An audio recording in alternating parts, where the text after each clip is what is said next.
All right. We are back. Day 53. Man, the world cross country tour is now complete. I'm back in Baltimore. UCLA last week.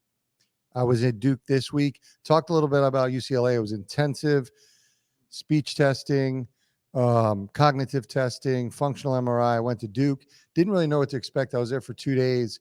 And actually, it was very different. So I met with Dr. Friedman.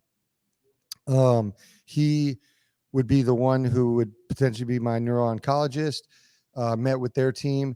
And the question is like, how was Duke? First off, from a texting perspective, it was very different. They did do an MRI.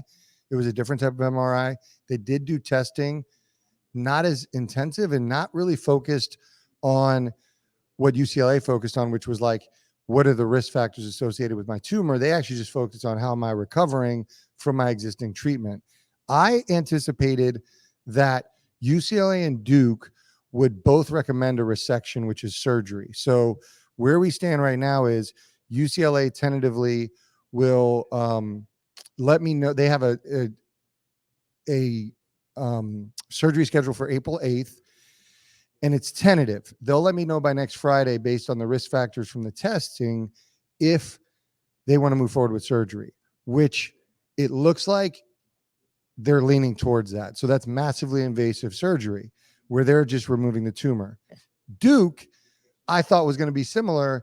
Well, they got back, they got the MRI back, and they basically said, we just want to complete the treatment and see where we're at afterwards. So like, we're already into the treatment. We've already done the laser treatment. We've already done radiation. Let's begin chemotherapy ASAP. Let's just finish it, go from there.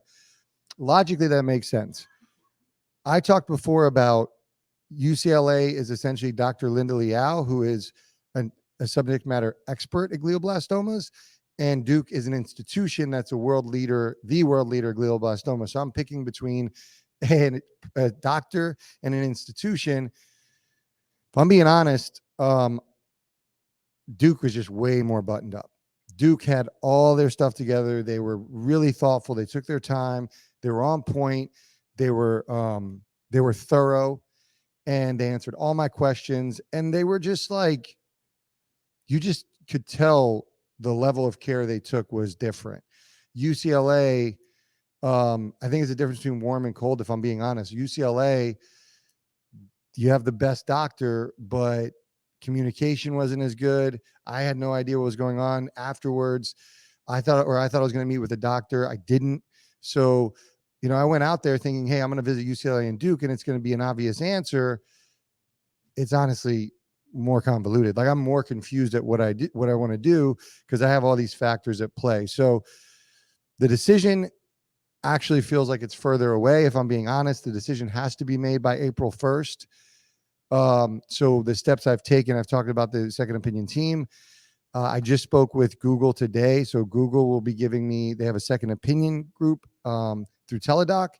They're going to essentially have an independent review, which is similar to another second opinion, which came up recently, which is it's called Grand Rounds. It's essentially a industry peers, industry experts who will give their recommendation on whatever I ask. And basically what I want to ask is a treatment path moving forward. Should I get surgery, or should I go with the recommendation of Duke? Essentially, would they recommend UCLA or Duke's route? That's through Stanford. It's called Grand Rounds. That should, again, be within the week that'll process. But I'm kind of leaning on that to help me guide my decision. I do have factors that I'm weighing as far as my decision, how I'm weighing the decision, but I really need some experts. Again, I've mentioned this, that don't have skin in the game, that could help me make this decision. So how did Duke go? It went really well. It's convenient for me. The team is awesome, communicative. All those things are great as far as Duke's concerned.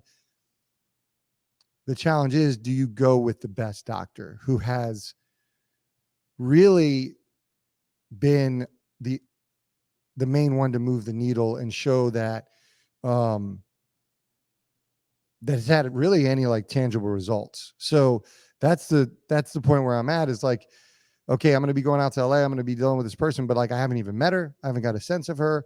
but she's the best. So what do you do in that case? I have a lot of soul searching to do, a lot of thinking to do. But with all that being said, again, I do trust that whichever decision I make is going to be the right decision. Doesn't make it any easier. And I'd be lying if I say I wasn't frustrated that I thought I'd be a little bit clearer on the decision when I feel like I'm up further away. So my hope is that the information I glean from Google and from Stanford will guide me a little bit better, or guide me closer to that decision. And then it may make it a little bit easier. Separately, nutritionist meeting began yesterday. I have another meeting tomorrow. We're shifting the nutrition plan a little bit away from keto and more towards a Mediterranean rainbow diet, which was based on a recommendation from Duke. So that's good because that's one less thing I have to worry about on my plate. And then merch is in, baby. Merch is in. So the Love is a Treatment merch is in. We got shirts. If you guys haven't seen, we have candles as well. So if you're interested, I'll put that link in the description for the form. We already sold out of our first batch of candles. We're going to sell. We just put it in order. Just got a new batch in today. Shirts came in. I got them yesterday.